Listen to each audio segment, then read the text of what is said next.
No, that squirrel isn't a dick. It's your neighbor. It's true. Spirit said, emergency message. That squirrel isn't a dick. No, it's your neighbor. You're just feeding your neighbor. You're being a good neighbor. Yeah, rage down. A squirrel may have come in and ate something out of somebody's garden, somebody's thing, maybe all the birdseed they just got, and the squirrel just chowed down on it. Yeah, now they hate the squirrel. Spirit has already given forth this lesson, but we're going to do it again. The squirrel is your neighbor. So if you're feeling pissed off about a squirrel eating all your birdseed, here's what you have to remember. An urban squirrel, well, any squirrel, but especially like I live in the city, an urban squirrel spends its whole life living your house and 4 houses either way. Its whole entire life is spent in that area. 4 houses this way and 4 houses this way. You share land with that squirrel. That squirrel is not transient. That's its entire life is your backyard and 4 houses either way. And that's with any squirrel.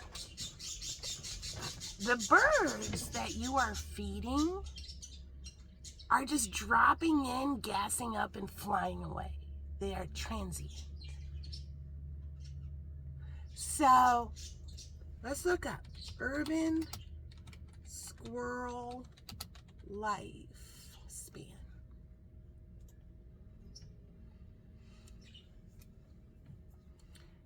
Let's see. In urban environments, squirrels, particularly eastern gray squirrels, typically live between 6 and 12 years. While they can live up to 20 years in captivity, their lifespan in the wild is significantly shorter due to various factors, like food. So every time that squirrel that you hate is eating the food you left out in their yard, just understand that's your neighbor. And the birds are just a bunch of takers. And then they fly away. All right. Great big paradigm shift. Yeah, the squirrel's kind of cool, actually. Now, if you have a squirrel raiding your garden, something like that, get a bird feeder and put it in your front yard. Or put it on the other side of the backyard. Somewhere where it's easier for the squirrel to get that birdseed than whatever's in your garden. If you have tomato plants and squirrel, okay, when I sneeze, when I channel, that means people are ascending in energy. If you have tomato plants and a squirrel or a bird swoops down and eats some, as soon as a tomato turns red, it's going to be attractive to the wildlife. Because that's what it's supposed to do. They're supposed to eat it, eat some seeds, fly away or run away, poop out the seed, and replant the plant.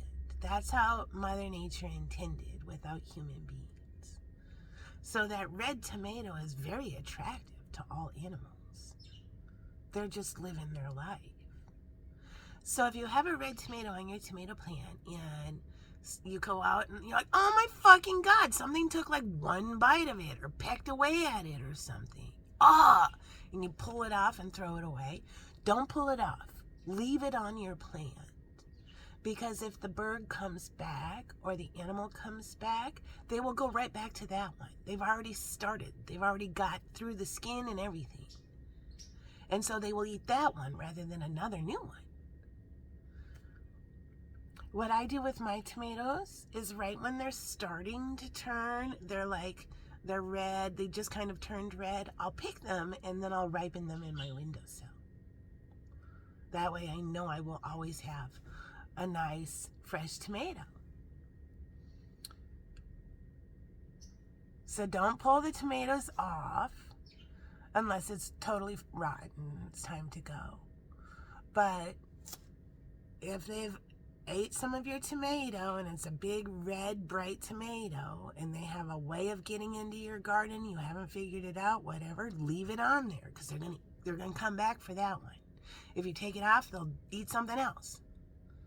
But more importantly, give them another food source, a stock bird feeder. And if you got a squirrel getting into your garden and you want to feed the birds and you're shooing the squirrel away, yeah, you're literally taking the squirrel's food sources out of their own living area. So, paradigm shift. The squirrel is our friend. And I have a squirrel that comes, it's the squirrel with the giant nutsack. So if you look, I have this hanging pot there, and it's got a dead plant in it. It's been like that since winter. And I put peanuts in it, sometimes fruit that's starting to get a little mushy. I'll put it out there, and the squirrel, he comes, and he's the squirrel with the giant nutsack because his butt's always facing me through the window, and he's got a giant nutsack. And he'll take his little hands and look at me, turn around and look at me through the window. I'm looking at him, he's looking at me. He's like, thanks, girl. And then he'll put a peanut in his mouth and run away, and then he'll come back up. I just left him some mandarin oranges the other day. He ate half of it. So I just saw the squirrel with the giant nutsack just now. And he's like, he turned around and he's like, girl, there's no peanuts here. So I gotta go put some peanuts out in his offerings.